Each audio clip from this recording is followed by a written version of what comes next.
The answer spoken by young and old, rich and poor, black, white, Americans who sent a message to the world that we have never been just a collection of individuals or a collection of red states and blue states. We are and always will be the United States of America. 2008, Grant Park, Chicago, the night that Barack Obama was elected president.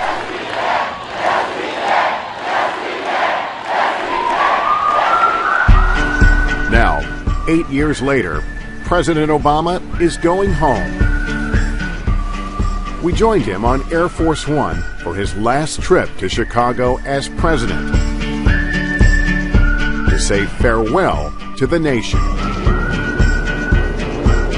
The soundtrack for our day, music from the president's own Spotify lists. Alabama, Arkansas, I do love my mom and pop, not the way that I do love you. Tonight you're going to talk to the American people. Right. Is this a hard one? Do you know what you're going to say? I know what I'm going to say. I got to make sure I get through it properly. You know, when you reflect back on 8 years, for all the highs and the lows, the one thing that is a constant is the incredible dedication of the people who got you there and who helped you do your job. Everybody from the staff at the White House to the folks who make sure this airplane flies to supporters who would write me notes, you know, when things weren't going well, to, you know, the people who, you know, would say that the work we did made a difference. So I think that sense of gratitude that I feel for those folks, I just hope I'm able to express that.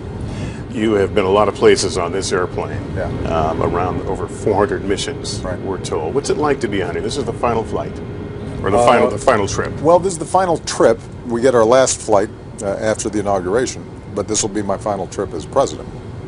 You know, it's a nice plane, but what it also does is it brings back a lot of memories about trips that were consequential. This speech you're giving, a lot of presidents have given their farewell speech, but often from Washington. Why come back to Chicago? You know, we always have reminded ourselves every day that we were in the White House that we weren't here just for the pomp and the circumstances. We were doing the people's business, and my own career in public service started in Chicago, and that's where I learned the power of ordinary people coming together and bringing about changes that would make a difference in their lives. Thank you. We'll see you on the ground.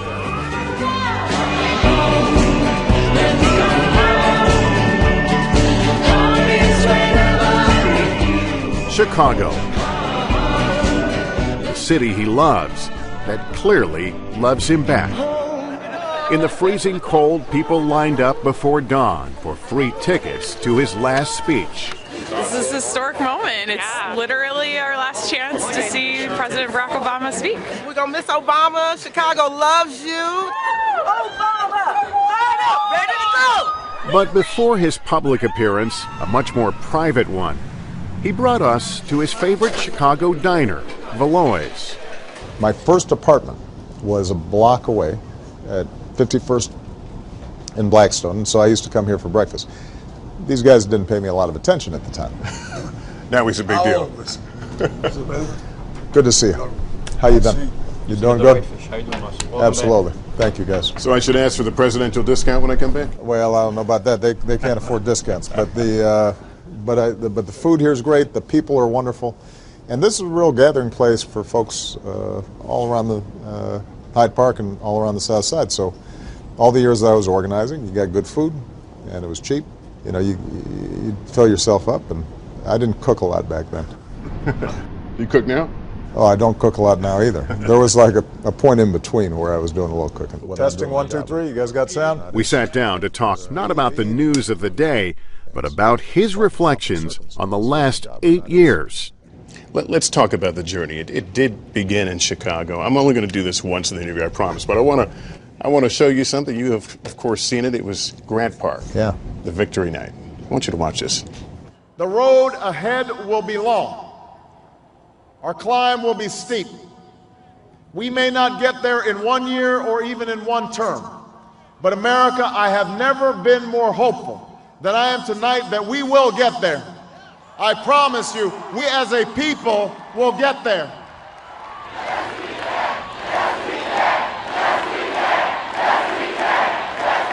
Yes, we can. Yes, we can. Did you? Yes, we did. You did? Look, if you had told me at the beginning of my presidency, the day after, in fact, me winning the presidency, that 8 years later the economy would be stabilized, we would have cut unemployment in half from its peak, that the stock market would have recovered, that incomes last year went up for everybody, of every age group, every racial group, every demographic. If you told me that we had provided 20 million people health insurance that didn't have it before, that we had seen this explosion in clean energy and cut down our carbon emissions, that high school graduation rates were up at an all-time high, I would have said, all right, we did okay. His vision of hope was cemented by the years he spent pounding the pavement and talking with people here in the Windy City. I'm curious now, 8 years later, did you draw on that community organizer in your presidency? All the time. So I was working with churches. Most of the folks were a lot older than me at the time. And I had to win over their trust. And two things I learned. One was that you have to develop a relationship and you have to listen to people in order to understand what it is that motivates them and concerns them. And the second thing is that once you listen to people's stories, it turns out that people who on the surface seem different actually have common hopes, common dreams, common aspirations, and if you can get them to see each other in that way, then potentially you can get some things done. Kept you grounded as president to some extent? Always.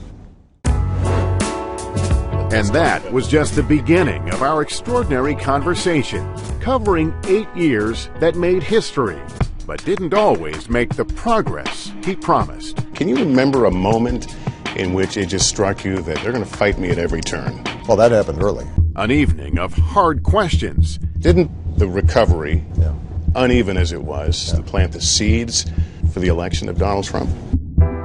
And stirring reflections. You do get emotional at times. I do. All in all, this was a pretty shameful day for Washington. My biggest disappointment as president. I think any of us African Americans in prominent roles feel this struggle. Am I being black enough? Am I too black? You know what I'm talking about? Yeah. Then it's time for true confessions. My staff will tell you I can curse like a sailor behind closed doors sometimes. Sounds like you'd like a do-over. Well, no. Okay. First of all, my wife would leave me.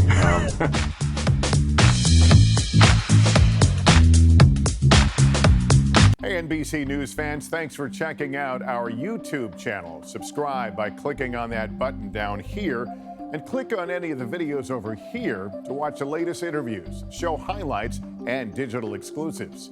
Thanks for watching.